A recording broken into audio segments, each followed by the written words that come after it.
এবার যদি আমি সিনক্রোনাস কাউন্টার সম্পর্কে কিছু বলি, তার আগে কয়েকটা জিনিস আমাদের ল্যাবে বলে দিছিল ক্যারেক্টারিস্টিক্স টেবিল আর এক্সাইটেশন টেবিল সম্পর্কে। তো যেহেতু কাউন্টার বানাচ্ছি, তো এখানে টগল ফ্লিপ ফ্লপ ইউজ করব, আর এটার সাথে তার ক্যারেক্টারিস্টিক্স টেবিল আর এক্সাইটেশন টেবিল লাগবে। তো আমি যদি দেখি এই জায়গায় ক্যারেক্টারিস্টিক্স টেবিল বলতে আসলে কি বোঝায়, এটা বোঝায় যে কিভাবে ইনপুটগুলো নেক্সট স্টেট ডিটারমাইন করে। মানে আমি ইনপুট কিউ ছিল আগে, ধরো আগে স্টেট প্রিভিয়াস স্টেট কিউ, আর টগল আমি কি ইনপুট দিলাম, এটার উপর বেস করে কিভাবে হচ্ছে আমার নেক্সট ইনপুট মানে নেক্সট স্টেটটা ডিটারমাইন হয়। আর এক্সাইটেশন টেবিলে হচ্ছে ইয়ে আমার হয় কিভাবে কোন ইনপুট দিলে আমার এই স্টেট থেকে আরেক স্টেটে যাবে, মানে প্রেজেন্ট স্টেট থেকে টু নেক্সট স্টেট যাইতে আমার কি ইনপুটটা রিকোয়ারমেন্ট। মানে প্রথমে বললাম ক্যারেক্টারিস্টিক্স টেবিলে যে কি ইনপুট দিলে কি আসবে, আর এক্সাইটেশন টেবিল বলতেছে এই চেঞ্জ পাইতে আমার কি ইনপুট দেওয়া লাগবে, জাস্ট উল্টাটা। তো আমি ফার্স্টে যদি দেখি, যেটা দেওয়া ছিল হচ্ছে একটা ইনপুটের জন্য কিউ ছিল 0, টগল করলাম 0, তাহলে যেহেতু টগল 1 হয় নাই, তো মেমোরি স্টেটে থাকবে কিউটি প্লাস 1 0ই থাকবে। আর যখন টগল 1 হবে মানে টগল অ্যাক্টিভেট হবে 0 থেকে 1 হয়ে যাবে। এখানে যখন 1 ছিল টগল হয়নি, 1ই আছে, 1 ছিল টগল হয়েছে 1, তো আবার নেক্সট স্টেট 0 হয়ে গেছে। আর এক্সাইটেশন টেবিলে যদি দেখি যে আমি এক স্টেট থেকে আরেক স্টেটে যেতে আমার কি ইনপুটটা দেওয়া দরকার, তো 0 থেকে 0 স্টেটে গেলে আমার অবশ্যই টগল হয় নাই, যেহেতু 0 স্টেট থেকে 0 স্টেটেই আছে, তো টগলও 0। আর যদি 0 থেকে 1-এ যাইতে চাই তাহলে অবশ্যই টগল করা লাগবে, এর জন্য টগল 1। আর যদি 1 থেকে 0-তে যেতে চাই এটাও টগল করা লাগবে, তাই টগল 1। আর যদি 1 থেকে 1-এই থাকতে চাই তাহলে আমার কি টগল করা লাগবে, মানে 0।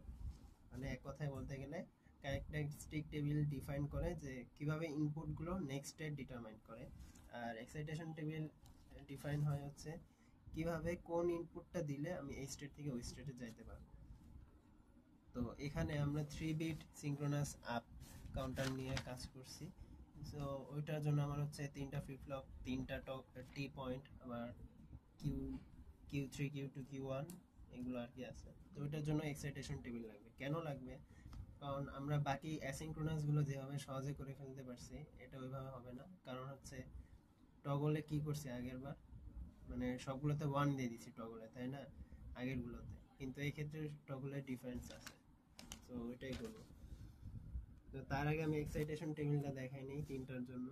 তো প্রথমে প্রিভিয়াস স্টেটের জন্য আমার হচ্ছে কিউ3 কিউ2 কিউ1, এই 3টা মিলে একটা কম্বিনেশন সেট হবে।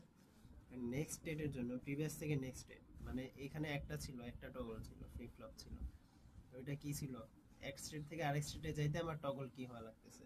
এটাও কিউ3 কিউ2 কিউ1 থেকে কিউ3 কিউ2 কিউ1 নেক্সট স্টেটে যাইতে আমার টগল গুলা কি কি করা লাগতেছে টি3 টি2 টি1। আমি যদি একটু দেখি এক্সাইটেশন টেবিলটা, যে প্রিভিয়াসে ছিল কত 0 0 0, যেহেতু এটা আপ কাউন্টার সিনক্রোনাস আপ 0 0 0, তাহলে চেঞ্জ হওয়ার পরে কি হওয়া লাগবে 0 0 1 হওয়া লাগবে। এটাই কিন্তু নেক্সট স্টেটের একবারে শুরুর লাইন 0 0 1। তার মানে হচ্ছে এই বাম পাশের যে 3টা নিয়ে যে সেটগুলা, এর ডান পাশের নেক্সট স্টেটে যায় শুধু এক যোগ হবে, যেমন 0 0 0 ছিল 0 0 1, 0 0 1 ছিল 0 1 0, 0 1 0 ছিল 0 1 1, এরকম। তো এটা নিয়ে আমি যদি কাজ করি, টি1-এ দেখতে পাচ্ছি কি সবগুলা 1 আসছে। আচ্ছা ওটা কিভাবে আসছে ওটা আগে বলে নিই।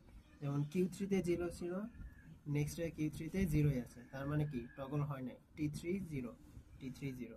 কিউ2-তে 0 ছিল, কিউ2 নেক্সটে 0 আছে, তার মানে কি টগল হয় নাই, তার মানে টি2 0। কিউ1-এ 0 ছিল, কিউ1 নেক্সটে যা হয়েছে কি 1, তার মানে কি টগল হয়েছে, এর জন্য টি1 হচ্ছে কি 1, মানে টগল। সেম পরেরটা কম্বিনেশনটা যদি দেখি, এখানে হচ্ছে কি কিউ থ্রি দুইটাই 0 0 টগল হয় নাই, টি3 0। কিউ টু চেঞ্জ হয়েছে, 0 ছিল 1 হয়েছে কিউ2, তার মানে কি টি2 হবে 1, যেহেতু টগল হয়েছে। আবার কিউ1-এ 1 ছিল, তারপর কিউ1 হয়ে গেছে 0, তার মানে কি টগল হয়েছে, তাই হচ্ছে টি1 ও 1। তো এইভাবে সবগুলা যদি চেক করি, তাহলে আমার টি3 টি2 টি1-এর এই এক্সাইটেশন টেবিলটা এরকম দাঁড়াবে, যেখানে টি1 হচ্ছে সবগুলা 1। তার মানে টি1 এর ফাংশন যদি জেনারেট করি, টি1 ইকুয়ালস 1। এখন টি2 আর টি3 এর ফাংশন জেনারেট করা লাগবে। এখানে ইউজ করা হচ্ছে কে ম্যাপ, সেটা হচ্ছে কি সাম অফ প্রোডাক্ট রুল ইউজ করে কে ম্যাপ থেকে বের করব সাম অফ মিন টার্মগুলো আর কি।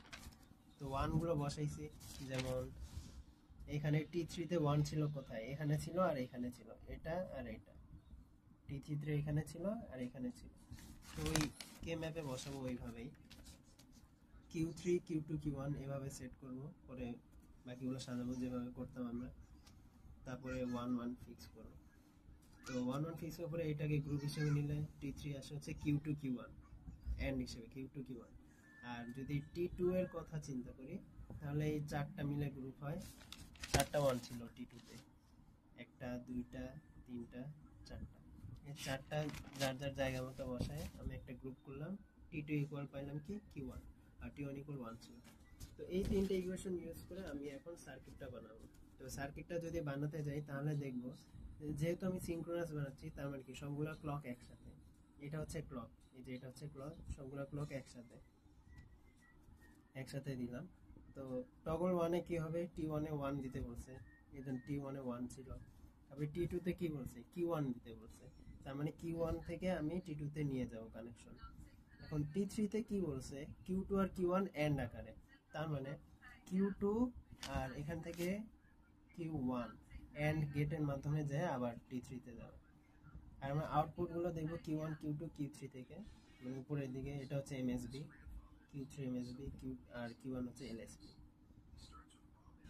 হয়তো এটা ছিল সিনক্রোনাস আপ। তো সিনক্রোনাস আপের ক্ষেত্রে এটা, সিনক্রোনাস ডাউনের ক্ষেত্রে ওইভাবে সাজায় যেটা আসে ওইটাই করা লাগে।